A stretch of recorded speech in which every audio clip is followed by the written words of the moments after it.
So you guys, today we're gonna be getting window tint. As you can see, is like a fishbowl in here. So we're gonna be getting window tint. I'm gonna go with 15% all around. I know my Lexus is 20% all around, so I'm gonna go a little bit darker, and I think I'm gonna get the front windshield tinted also, probably like 50. Yeah, I'm thinking like 50. The max I'll go is like 35, but I'm thinking 50. I'm not gonna just make this just about the tint. I'm also getting the Vrsf air intake, cold air intakes tomorrow, and the Vrsf downpipe. So I'm gonna do this part, the intro, and then I'm gonna also do like the vlogging of the tinting, blah blah blah, and I'm gonna continue off of this vlog with the air intake install and showing you guys the air intakes, the downpipes, stuff like that, and then I'll end it off tomorrow. So stay tuned. Turn left to I-70 West, Columbus.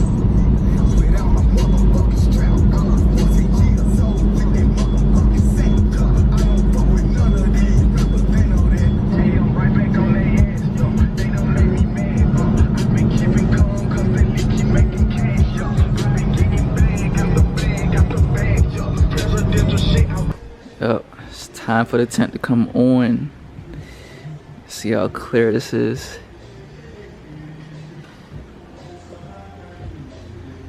Shout out to my guy at High Tech Window Tinting over here in Columbus, Ohio, close to the airport. Definitely reach out to them. Best prices, quality tint, quick service.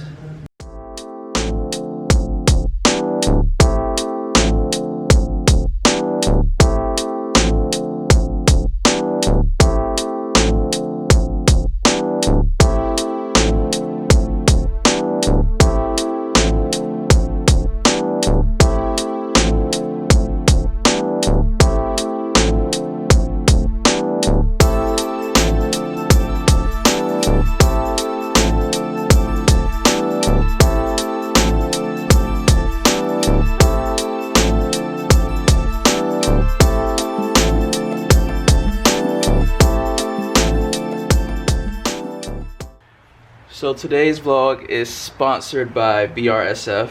Shout out to them because they provided the cold air intake and also the catless downpipe. I'll be doing the cold air intake install, but the downpipe, I'll take that to somebody. Okay, so for me to start this install, I've got to take off this carbon fiber brace. There's a bolt right here. Then I got to take this plastic off and then unbolt it here also. Same thing with here. And then I've got to take off the MAF sensor off of that one. Got to take this hose off. MAF sensor right there. Got to take that off. Some other stuff. I think that's all really. Well, you guys can watch the process. Box. Vrsf.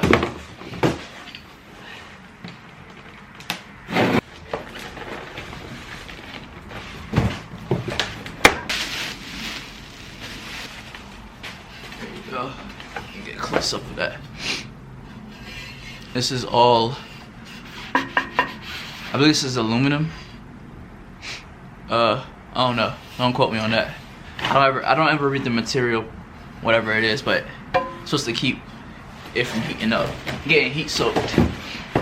Got the hose, well, the, I guess, brace, rubber brace, and this is for the short side.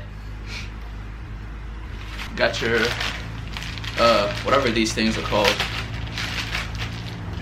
Got your screws, and then the brackets, big filters.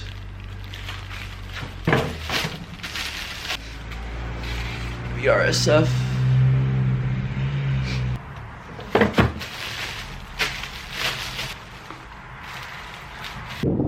Now for the long side, it's supposed to go like this. Supposed to go like, well, the rubber part is gonna be right here, but it's supposed to go like that. This connects in there. I gotta take off the sensor holder bracket. I gotta take this off and put it up here so that I'll be able to connect the MAV sensor. Okay, so we finally got this one on. This took a while. I don't even know why. I mean, I don't really read instructions, but Vrsf didn't even include any instructions on this. But I couldn't get the sensor to evenly mount onto the pipe, so I took off the rubber gasket that's on the sensor. So finally got it to get up there right. They do provide their own screws, so I had to use the Vrsf screws. Mounted it up there properly. Well, hopefully it's properly. I screwed it up there as tight as I could without breaking it. This part down here, this is the hardest because this is in the way, and you see how it's rubbing up against it and it's kind of like pushing it up. So that was hard. I mean, I'm done with this part. I gotta connect the sensor back, and then that's all. Other than that, hopefully I don't throw any codes. Okay, got that up there. Now I gotta do the long tube. I'm not gonna say it's the hardest install that I've done on a car, but it's not as easy as they make it seem. But we're getting there. I gotta mount this, gotta connect this back. Well, that fits. I don't know where this mounts onto. Alright, so I gotta mount that onto the, I guess, this bracket right here. So I don't know even know if I have this. I have that size. Came right off. That there.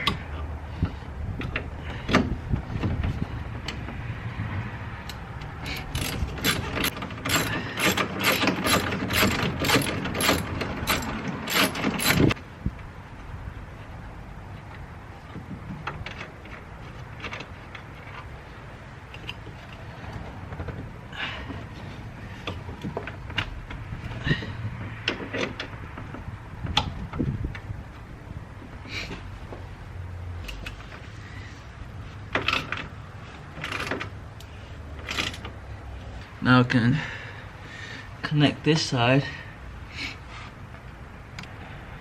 connecting the hose to the tube, or the flex hose to the tube.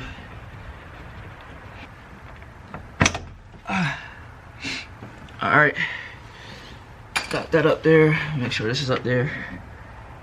Okay, connecting this sensor back. Let me make sure y'all can see this. Oh.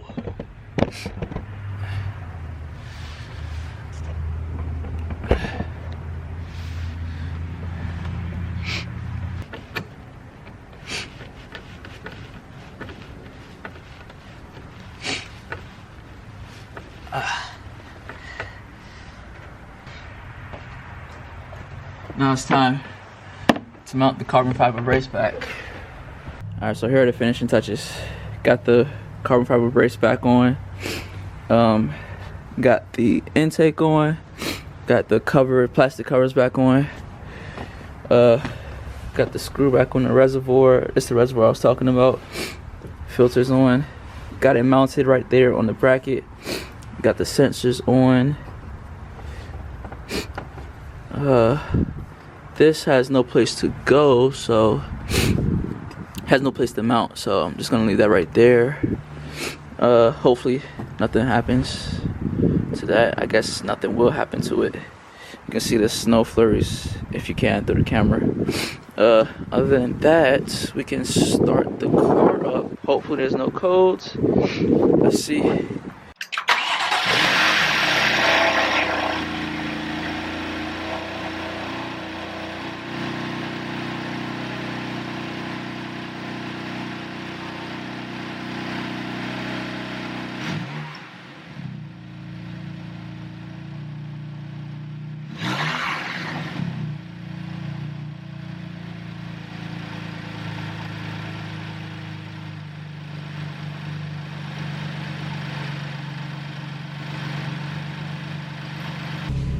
trying to get some footage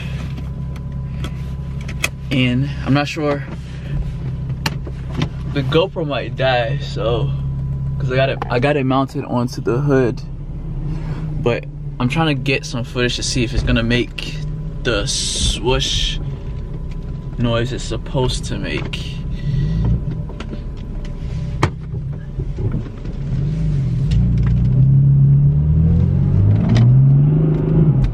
Yeah, I can hear it a little bit.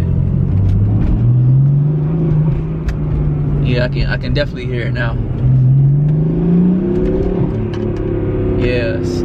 Oh man.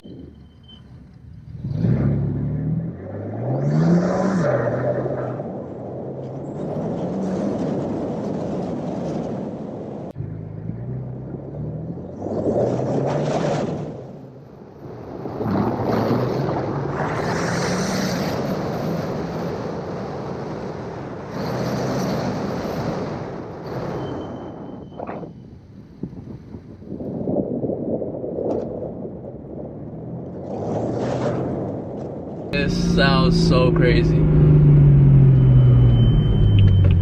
I was gonna change these brakes out today, but the weather is bad.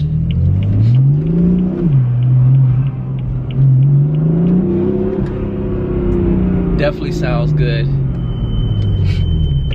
Definitely hear it.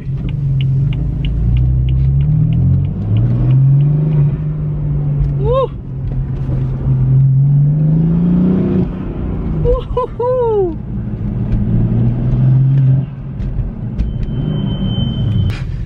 Oh man, I might just take it to Meineke so they can change the brakes out, because I'm trying to figure out which one of the brakes was squeaking. I have the OEM brakes, I have the regular brakes, and I have the race pad brakes on. Definitely sounds good though. The downpipes will be coming on probably this week. But I will say with the install, it was definitely harder than I thought it was gonna be. I thought it was gonna be easier, but nothing in life is easy. So, but for the most part, it was okay. The GoPro died, but other than that, I'll say I like it. Hopefully we can see some, I guess, some little gains. I think they said it puts about 15 to, I can't remember what it said online, but probably 15 to 25 additional horsepower, and I think 14 pound-feet of torque, or 15 pound-feet of torque, but we'll see. I'm not looking to get crazy gains right now because of the whole, the crank cup issue with the S55 motors, where if you put too much power on it and you downshift quickly, it can spin it out of place, which causes your timing to be off, blah blah. But luckily BMW has a limp mode for it, so in case that happens, you be safe. But obviously you don't want that to happen. So let's take a look at the car again. Battery's getting low. I love the tint, but I gotta get these wheels changed out. Got the eyebot lowering springs, got the Burger Motorsport wheel spacers on. Tint 20% around to the back and 50 in the front. Got the Vrsf cold air intake. I got the maximum PSI charge pipes. These are the charge pipes because the stock ones tend to crack. All right, you know what to do. Subscribe, like, share, and comment. Turn on that bell notification so you can get notifications when I drop videos. And if you have any suggestions, please leave them below.